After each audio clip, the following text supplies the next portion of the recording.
Alors, l'école, quelle place occupe le numérique aujourd'hui et quelle place devrait-il occuper plus rapidement dans les apprentissages, avec aussi les garde-fous, évidemment, à mettre en place. Pour en parler, Marie-Christine Levet, présidente et cofondatrice d'EduCapital. Rebonjour Marie-Christine. EduCapital, premier et plus grand fonds d'investissement européen dédié à l'éducation et au travail.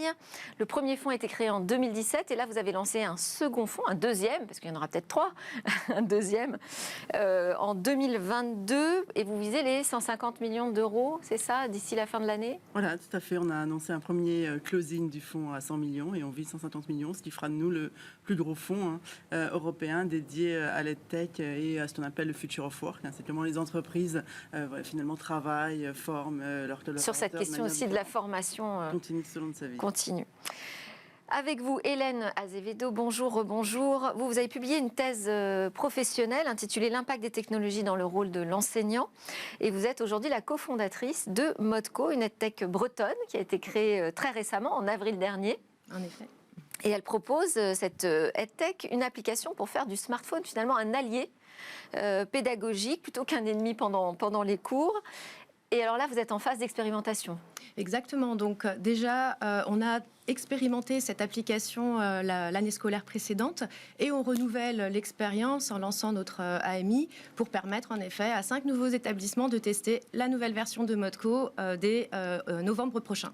Bon, donc c'est un peu tôt pour parler des premiers retours. Mais ça m'intéresse d'avoir déjà plus généralement votre regard sur le système scolaire français, Marie-Christine. Alors, le système scolaire français est quand même en crise. 2/3 des Français estiment que l'école va mal ou très mal et surtout qu'elle ne forme pas aux métiers sur lesquels il va y avoir des débouchés professionnels. On a une crise de vocation, on a du mal à recruter des professeurs, encore plus dans les matières scientifiques. On a vu à la rentrée, là, ça a été vraiment une grosse difficulté pour trouver un professeur pour chaque classe. On a un niveau qui baisse fortement.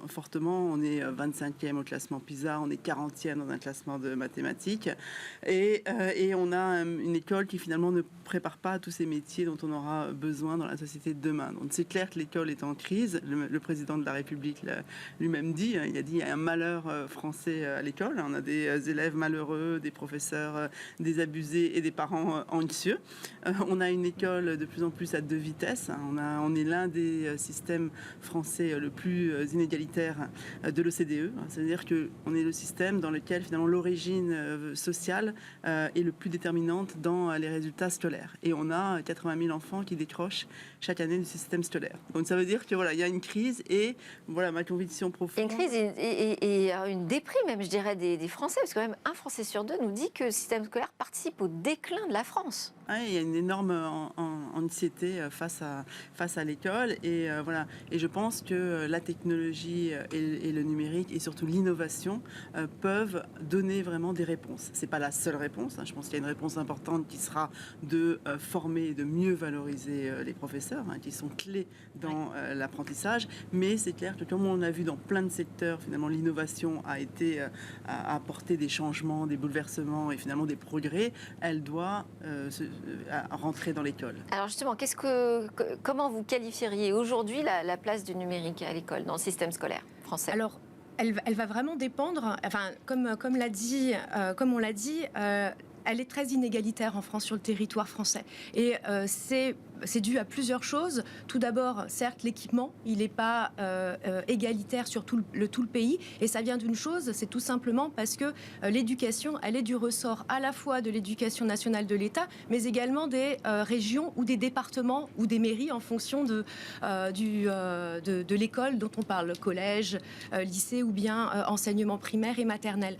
Donc c'est vrai qu'en fonction de ces échelons, on a des investissements qui sont tournés autour du numérique, autour des équipements, qui n'est pas le même.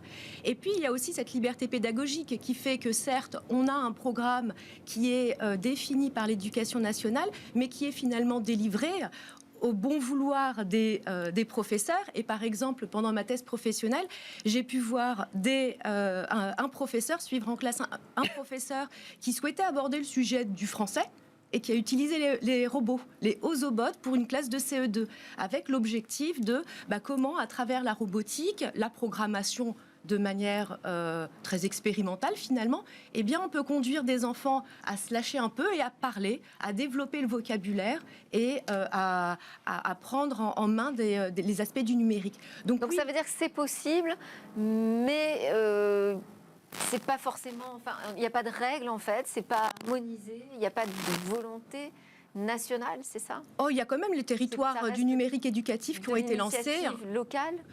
Oui, donc je trouve que c'est en effet partie d'une initiative. Enfin, l'initiative locale, elle est très importante, mais c'est vrai qu'il y a quand même le réseau Canopé qui vient apporter, on va dire, une couche d'homogénéité à travers le territoire, mais toujours dépendant des académies et des différentes institutions locales. Qu'est-ce que vous diriez, vous, sur l'utilisation du numérique? Alors, je pense pas que c'est pas un problème de budget, parce qu'on est l'un des pays qui dépense le plus en éducation. L'éducation, c'est le premier budget de l'État, c'est 7% du PIB. Donc c'est plutôt un problème de système très centralisé et très descendant. Donc il y a eu beaucoup d'initiatives, beaucoup de très belles initiatives. Canopé en a fait, les territoires numériques, il y a eu le PIA, qui est le programme d'investissement de France 2030 pour l'intelligence artificielle et l'éducation. Il y a beaucoup de belles initiatives. Il y a eu une annonce d'un fonds de 500 millions d'euros pour l'innovation pédagogique. Donc il y a des belles initiatives, mais pour l'instant, on va d'expérimentation en expérimentation, on passe pas à l'échelle. Voilà, on a du mal et on expérimente ça dans une école, ça dans une autre école. Et je pense que la clé de voûte de ce système, c'est qu'il est trop centralisé, il est trop dans une approche top-down, et il faut un peu casser les codes, et il faut donner beaucoup plus de liberté pédagogique à l'enseignant pour lui laisser choisir ce dont il a besoin pour faire sa classe. Un livre papier s'il en a besoin, une tablette, un outil numérique, et il faut beaucoup plus Aujourd'hui, investir c'est pas le cas. S'il a une demande particulière, il ne sera pas forcément entendu. Alors, beaucoup de choses sont décidées au niveau des régions. Donc, si là, sa région est passée en numérique, il aura une tablette. Mais souvent, on a une tablette ou un ordinateur et on n'a rien dessus.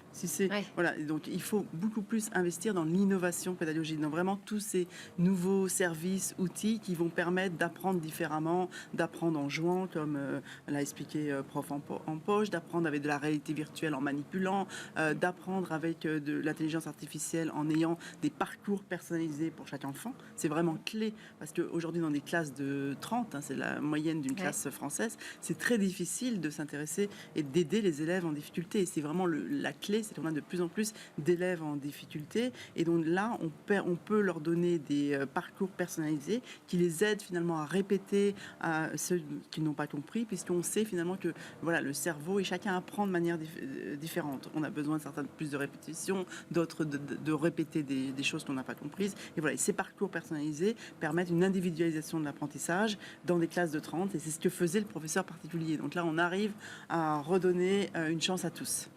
Est-ce que vous diriez qu'on manque d'équipements aussi, déjà, dans les écoles? Alors, on a des équipements. Par exemple, les vidéoprojecteurs sont déjà un super outil pour le collectif.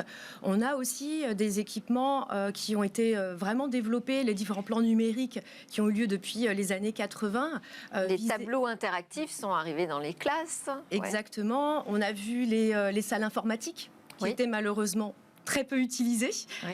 Ensuite, on a vu les classes mobiles. Donc, c'est vrai qu'il y a beaucoup d'investissements qui sont faits. Il y a plus de 2 milliards d'euros d'investissements investis dans une multitude de plans d'équipement. Chaque ministre, finalement, ou chaque président. Alors, donc, ça y est, on est équipé. Par contre, comme on l'a dit, c'est bien d'avoir des ordinateurs, c'est bien d'avoir des tablettes. Mais si on n'a pas de ressources, si on n'accompagne pas les professeurs à utiliser ces ressources et à peut-être, je vais reprendre le terme, innover dans sa façon d'enseigner, eh bien, on peut avoir tous les meilleurs outils du monde. Donc, on n'a plus de problème d'équipement. On a des problèmes de ressources éducatives, c'est ça? On a un problème d'utilisation. De formation des profs et de liberté pédagogique. Il faut vraiment arrêter ces... Et les réseaux, les connexions. Parce que quand même, on a vu pendant le confinement que c'était une catastrophe. Après, même au niveau équipement, et c'est pour cette raison que Modco forcément s'est lancé, c'est certes on a des équipements, mais on n'est pas égalitaire sur tout le territoire français. Donc on a encore des écoles qui ne sont pas équipées, qui n'ont pas un accès au numérique, à l'enseignement haut et par le numérique, alors que c'est une des compétences qu'on prône depuis plusieurs années en France. Donc il y a un manque d'équipement, et vous l'avez très bien dit, le réseau Wi-Fi, les connexions, le réseau Wi-Fi n'est pas encore équitable et stable sur le territoire français. Ça, c'est sûr que pour prôner et pour promouvoir, le numérique, on a besoin d'une connexion Wi-Fi qui n'est pas... même plus que Wi-Fi, je dirais. Hein. Il faut avoir la fibre optique qui arrive dans l'établissement. Et bon, après, des relais qui soient super efficaces. Il y a un problème de dimensionnement du réseau aussi. Oui, un problème. C'est clair que l'équipement, le Wi-Fi, c'est la base. On y arrive de plus en plus, mais on peut avoir le risque d'avoir de plus en plus une école à 2 vitesses qui se crée, même à 2-3 vitesses, entre une école dans des villes de plus en plus équipées, une école à la campagne moins, une école privée qui s'équipe énormément d'innovation pédagogique, une école publique qui peut plus être à la traîne. Est-ce que vous diriez que plus de numérique en classe, utilisé en classe, ça pourrait vraiment changer la donne dans le système scolaire? Alors, c'est vrai que je fais partie du... Est-ce que c'est juste, ce serait bien, il faut le faire, ce serait mieux, mais est-ce que vraiment ça peut modifier en profondeur la manière dont on apprend aujourd'hui à l'école?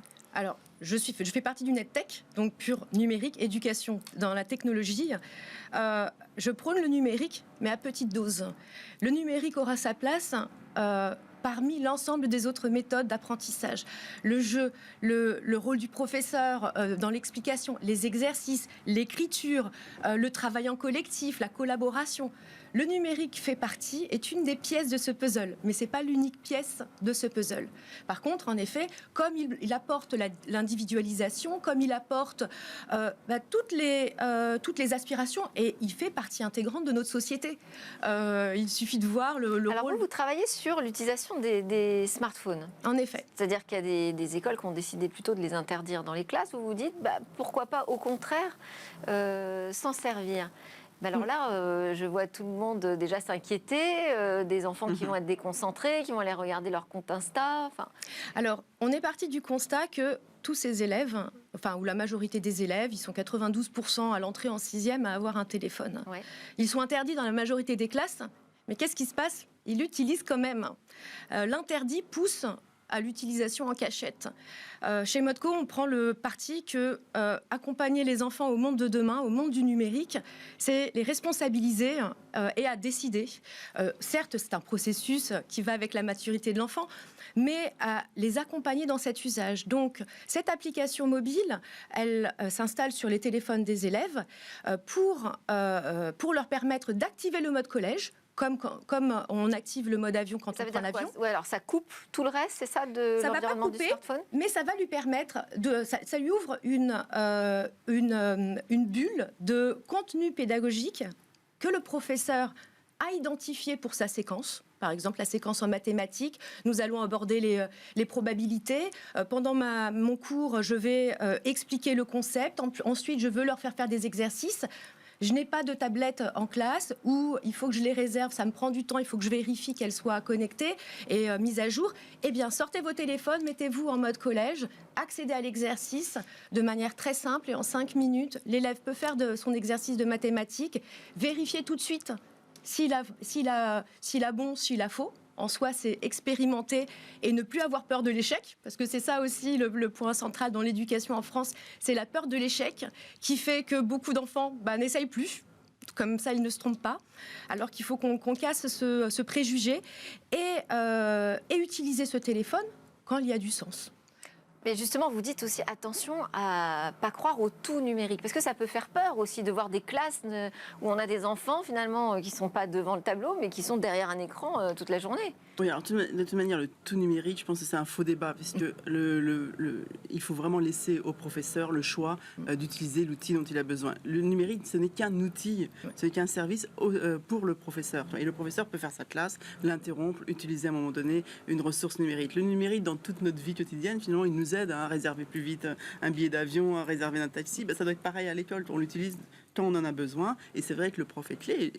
Mais il y a des matières... Ça permettrait aussi d'apprendre à utiliser le numérique. D'apprendre à utiliser, parce que c'est pas parce que les élèves sont sur TikTok qu'ils savent utiliser du numérique ou qu'ils comprennent les algorithmes, les dangers des algorithmes. Et là, le numérique, c'est vraiment un outil au service du professeur. Et il y a des matières sur lesquelles vraiment l'innovation pédagogique peut apporter. On l'a vu sur les maths, en jouant, sur les langues. On est très très mauvais en langue étrangère. Les langues avec de la vidéo, avec du son, des podcasts, on peut vraiment progresser. Voilà. Après, que le prof de français utilise toujours son livre papier pour expliquer les vieux textes, voilà, on va pas changer les choses. Donc voilà, c'est vraiment, il faut casser cette espèce de... Sur les langues, il y a énormément d'applications très ludiques. On peut rentrer des mots de vocabulaire, se créer des quiz automatiques. Ça, c'est vrai que ce sont des outils que presque les enfants utilisent chez eux, sans le dire à l'école finalement. Mais alors, c'est parce que vous avez parlé du budget, Marie-Christine Levet, en disant bon, il y a déjà d'énormes moyens mis en place, on a déjà beaucoup de plans sur l'équipement des classes. Ça coûterait combien de réussir la véritable transformation numérique dont vous nous parlez là ? Par l'usage. Je ne suis pas sûre que ça coûterait plus, mais c'est à un moment donné de dire, voilà, on a un budget aujourd'hui à peu près de 20 € par livre par enfant. Ouais. On a en général 7 livres par enfant par classe. À un moment donné, c'est de se dire, voilà, si ces livres ne sont pas utilisés, finalement, ce n'est pas la peine de dépenser ce budget. Voilà, c'est de dire, moi je pense qu'il faut à un moment donné rentrer dans beaucoup plus d'autonomie des établissements et des équipes enseignantes et qu'elles aient un budget et choisir finalement ce dont elles ont besoin. Et je ne suis pas sûre qu'in fine, ça coûterait plus cher que le budget de l'éducation nationale aujourd'hui. Et pareil, il faut aussi une partie de ce budget soit donnée à la formation des profs. Parce que la formation des profs, ça a beaucoup été le maillon faible. Et on l'a vu pendant les périodes... Et dans les EdTech que vous accompagnez, vous envoyez des projets sur justement la formation des enseignants ? Pas énormément. Ouais. C'est le rôle de Canopé, Canopé qui est un institut parapublic. Donc c'est le rôle de Canopé de faire de la formation des profs. On n'a pas vu beaucoup d'outils pour la formation des profs. Dans votre démarche, vous intégrez, j'imagine, les enseignants. Oui, totalement. On est parti en fait. Et quelles sont les réactions là, parce que vous êtes au tout début de l'expérimentation. Alors on a expérimenté déjà l'année dernière. Okay. Et pour information, nous on est parti. Certes, on s'est rapproché du ministère pour casser un petit peu cette loi ou mieux comprendre cette loi de 2018 qui interdit, comme vous l'avez dit, le téléphone, mais qui l'autorise à des fins pédagogiques ou pour les enfants à des besoins particuliers. Et le retour, c'était, il faut expérimenter, comme vous l'avez dit, l'application auprès des enseignants pour comprendre, et ensuite on passera à l'étape suivante. Donc oui, l'année dernière, on a testé Modco, on a expérimenté avec les professeurs. Et les retours, certes, ça requiert une remise en question de son travail d'enseignant. Parce que un professeur travaille pour l'année avec différents types de séquences, en fonction des niveaux. Mais après, à la rentrée, la classe, la diversité des profils des élèves fait que une séquence va être un peu chamboulée parce qu'il faut revoir et il faut s'adapter. Donc, le retour qu'on a eu par rapport à Modco, c'était, certes, il y a peut-être au début une petite appréhension de la part du professeur de l'intégrer, parce que, comme vous l'avez très bien dit, ça fait peur, il l'utilise beaucoup. Le retour des parents aussi, on va mettre encore de l'écran à l'école, alors qu'on est déjà en train de se poser des questions à la maison. Mais rapidement, ils se rendent compte que finalement, ce téléphone, il est utilisé un petit peu, mais tout le temps. Et c'est ça le retour du professeur, du proviseur qui me disait en juin dernier. Et là, on l'a pas beaucoup utilisé, mais ça, c'était pas du tout notre démarche de l'utiliser tout le temps. Mais tous les jours, à tous les cours d'anglais, on l'utilisait un tout petit peu. Et quand on parle de l'atout du numérique, c'est un petit peu tout le temps quand ça a de l'impact et quand ça fait partie ça doit faire partie de la palette d'outils en fait aujourd'hui en classe. C'est ça que vous nous dites. Est-ce que vous avez découvert des projets innovants, des choses qui arrivent, des nouveautés pour l'école? On a beaucoup d'innovations en France. Il y a plus de 500 sociétés EdTech, donc avec beaucoup d'innovations dans l'intelligence artificielle, dans le jeu, dans la réalité virtuelle. Malheureusement, on est quand même toujours au stade d'expérimentation.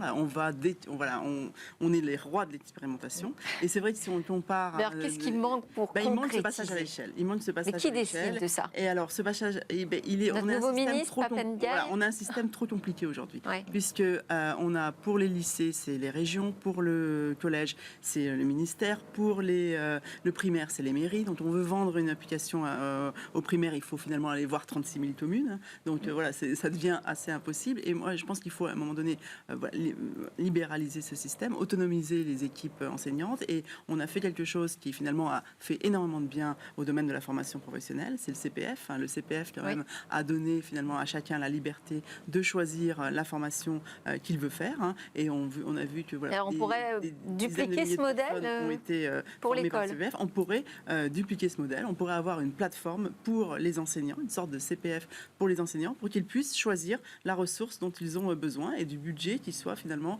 décliné des régions aux différents établissements et beaucoup plus responsabiliser l'équipe enseignante. Et je pense que c'est la clé du nœud de ce problème, c'est ce système trop centralisé. On a trop d'administration finalement et pas assez d'innovation. Super, proposition très concrète. Merci beaucoup. Marie-Christine Levet, présidente cofondatrice d'EduCapital, Hélène Azevedo, cofondatrice de Modco. Vous restez avec moi, on continue. On passe dans la deuxième partie de l'émission avec l'alerte cyber.